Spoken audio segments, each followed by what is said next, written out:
What's up? What's up? Thanks for coming back. We're going to be doing another video review concerning water baptism from NeedGodNet, a YouTuber who has, it says, 97.8 thousand subscribers. And on this video, it's called, Does Someone Need to Get Baptized for Heaven? And it has 134 thumbs up. So 134 people at least have been misled. And it has 1.6 thousand views. Thankfully, it doesn't have more.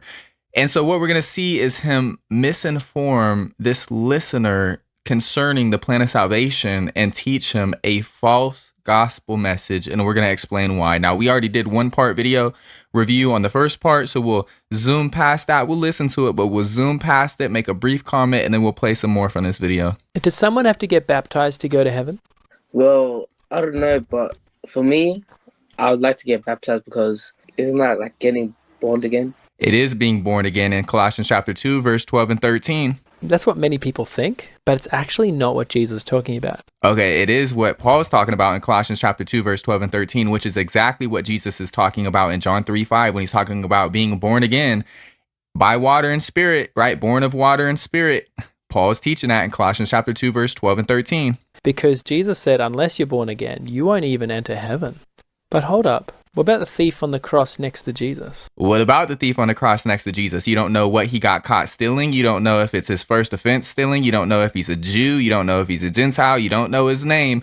You don't know how old he is. You know nothing about him. And you don't know whether or not he was baptized. I don't know whether or not he was baptized. He knew a lot of information about Jesus, about who he was, that he was innocent, that he was going to come into his kingdom, even though he was going to die. There's a lot that we don't know about the thief on the cross. There's more information missing from the story than there is revealed in the story. And so the person saying that the thief wasn't baptized has just as much to prove as the person who says that he was, because the Bible doesn't say he was. It doesn't say he wasn't. And so somebody taking a firm affirmation on either side has a great burden of proof to prove. And this man, NeedGodNet, is among the false teachers who say that he wasn't. Listen.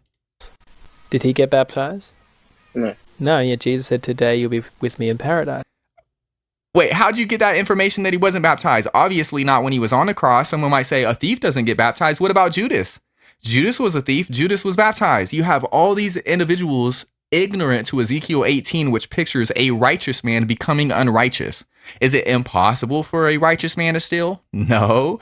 Okay, so you had a man who was guilty of theft, doesn't know, it doesn't reveal what he stole, how many times he was stealing. It just reveals he got the death penalty. There's so much that people attempt to prove, and that which proves too much proves too little.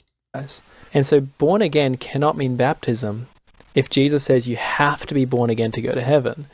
Okay, so Jesus said the new birth couldn't take place until Jesus was crucified and resurrected. Look at when Jesus talked to Nicodemus, and Nicodemus said, how can these things be? And when you look up the Greek, it means, how can these things come to pass? And Jesus explains the new birth comes to pass through the Son of Man being lifted up, a reference to his crucifixion. And guess what? Guess what we have revealed about the thief? He was forgiven before Jesus died. He was forgiven under the Old Testament law while the Old Testament law was still in effect. But guess what? Us today cannot be forgiven while the Old Testament law is still in effect. He's not an example of salvation for us today. He's an example of salvation, but not New Testament salvation now that Jesus was crucified, buried, resurrected, and ascended into heaven. And that guy wasn't baptized and he went to heaven.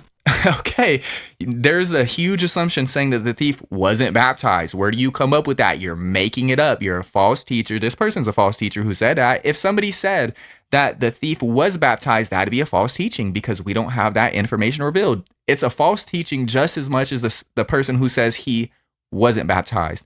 Now, and even if he wasn't, Jesus had the power on earth to forgive sins while he was face to face with individuals. He forgave other individuals. But guess what? Read John chapter 4, verse 1 and 2. And what was Jesus telling individuals when they had the opportunity? He was telling them to get baptized. You read John chapter 4, verse 1 and 2, and you see that Jesus was commanding individuals to be baptized, so much so that he made and baptized more disciples than John.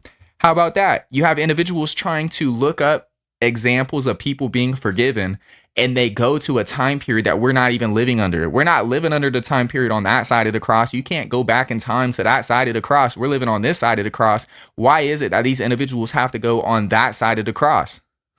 because they know the book of Acts contains conversion stories. And guess what was happening? People were obeying the words of Jesus in Mark 16:16, where it said, whoever believes and is baptized will be saved. Acts chapter 18, verse 8. Many of the Corinthians hearing believed and were baptized. Why? Why did the Corinthians hear, believe, and get baptized? Well, because they heard what Jesus said in Mark 16:16, whoever believes and is baptized will be saved.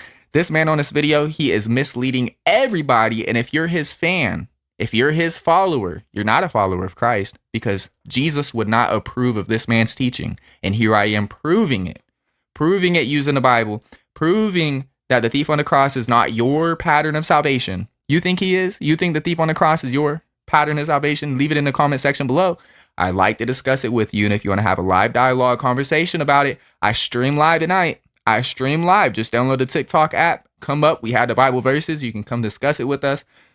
I'm willing to prove the things which I'm speaking. You can't prove the thief was baptized. You can't prove he wasn't. So to make a statement either way would make that not a true teaching. It would make it a false teaching because you can't prove it either way. But everybody loves to go to the thief on the cross and say, you don't have to be baptized because of the thief. That doesn't change the fact that after Jesus resurrected and ascended into heaven, Paul taught Colossians 2:12 and 13, you're born again. In a baptism, you're brought back to life, spiritual life. You are forgiven for all trespasses. Acts 2:38. You are baptized for, meaning in order to receive. Look up the Greek word eis, E-I-S, translated over 1,600 times, and it never means because of. You open up a Bible and find a place where E-I-S, ice, ace, however you want to pronounce it, is translated because of, and you won't find it one time. Why? Because it doesn't mean that. We want everyone to obey the truth. My name is Jacob Thornton. I'm a member of the Church of Christ, and I appreciate your time today.